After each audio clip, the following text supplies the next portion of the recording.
रामलाल का जन्म एक गरीब किसान परिवार में हुआ था। पिता ने बचपन से उसे सिखाया था, बेटा, व्यापार हो या जीवन, सबसे बड़ी पूंजी ईमानदारी है। रामलाल ने इस शिक्षा को जीवन भर अपना मंत्र बना लिया। जब उसने गांव की चौपाल के पास छोटी सी किराने की दुकान खोली तो लोग धीरे धीरे उस पर भरोसा करने लगे। अगर किसी गरीब के पास पैसे न हो तो रामलाल उधार दे देता। अगर कोई सामान कम पड़ जाए तो वह खुद घर पहुंचाकर दे आता, और अगर कभी गलती से ग्राहक ज्यादा पैसे दे दे तो वह तुरंत लौटा देता। इसी वजह से उसकी दुकान धीरे धीरे गांव की सबसे विश्वसनीय जगह बन गई। गांव की औरतें कहती, रामू भैया की दुकान से जो सामान लाओ उसमें मिलावट नहीं होती। और किसान कहते, रामलाल के पास जाओ तो दिल को सुकून मिलता है। अब बात करें गांव के मुखिया धनराज सिंह की। धनराज का परिवार पहले से ही गांव में दबंग था। उसने अपने पैसे और ताकत के दम पर मुखिया का चुनाव जीता था। लेकिन गांव के लोग धीरे धीरे उसकी असलियत समझने लगे।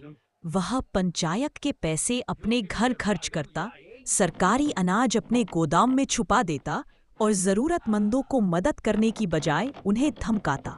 धनराज को सबसे बड़ी चिढ़ रामलाल से थी, क्योंकि जब भी लोग ईमानदारी की मिसाल देते तो रामलाल का नाम लेते। धनराज सोचता, ये मामूली दुकानदार मेरी इज्जत से बड़ा कैसे हो सकता है? इसे सबक सिखाना ही पड़ेगा। एक बार गांव में सूखा पड़ गया, खेत बर्बाद हो गए और लोग खाने के लिए परेशान हो गए।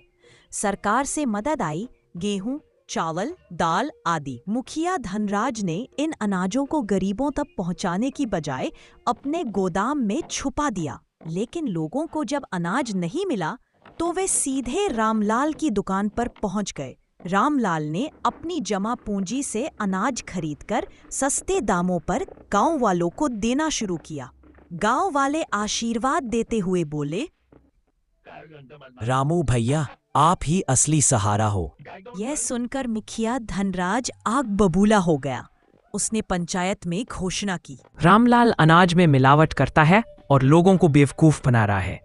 लेकिन जब जांच हुई तो रामलाल निर्दोष निकला। इससे धनराज की और बेइज्जती हुई। धनराज ने सोचा कि सीधे टकराकर वो रामलाल को हरा नहीं सकता। उसने चालाकी से योजना बनाई। उसने अपने आदमियों को भेजकर दुकान से चोरी करवाने की कोशिश की, लेकिन पकड़े गए। फिर उसने झूठी अफवाह फैलाई कि रामलाल टैक्स नहीं भरता। लेकिन जब तहसीलदार ने हिसाब देखा तो सब साफ निकला। धनराज अब और गुस्से में था। अगर चुनाव में ये दुकानदार खड़ा हो गया तो मेरी कुर्सी चली जाएगी। उसने तय किया कि रामलाल को चुनाव में उतरने से पहले बदनाम करना ही पड़ेगा। गांव में नए मुखिया के चुनाव का समय आया। धनराज ने पूरे गांव में पैसे बांटे, शराब बांटी और अपने दबंगों से डर फैलाया।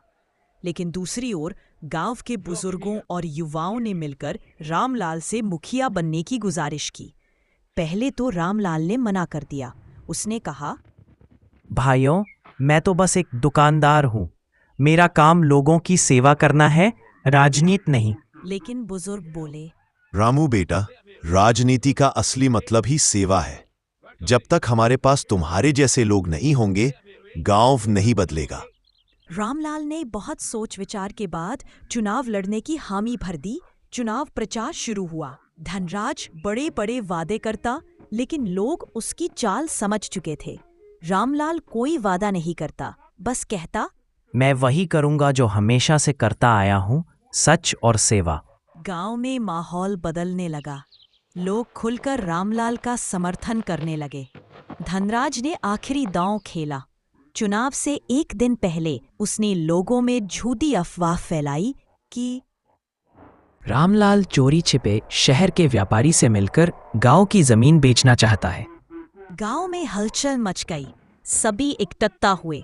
वोटिंग शुरू हुई। अफवाहों से कुछ लोग डगमगाए, लेकिन अधिकतर लोग रामलाल को जानते थे। गिनती के बाद नतीजे आए। रामलाल भारी मतों से जीत गया। पूरा गांव तालियों और ढोल नगाड़ों से गूंज उठा।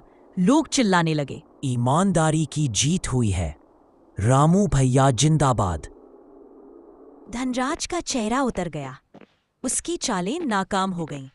मुखिया बनने के बाद भी रामलाल नहीं बदला। वह वही साधारण कपड़े पहनता, वही दुकान चलाता और सबकी मदद करता। लेकिन अब उसके पास गांव को बदलने का अधिकार था। उसने पंचायत के पैसों से स्कूल की मरम्मत करवाई, तालाब की सफाई करवाई, गरीब परिवारों को मुफ्त अनाज दिलवाया और युवाओं को रोजगार के लिए छोटे छोटे काम शुरू करवाए।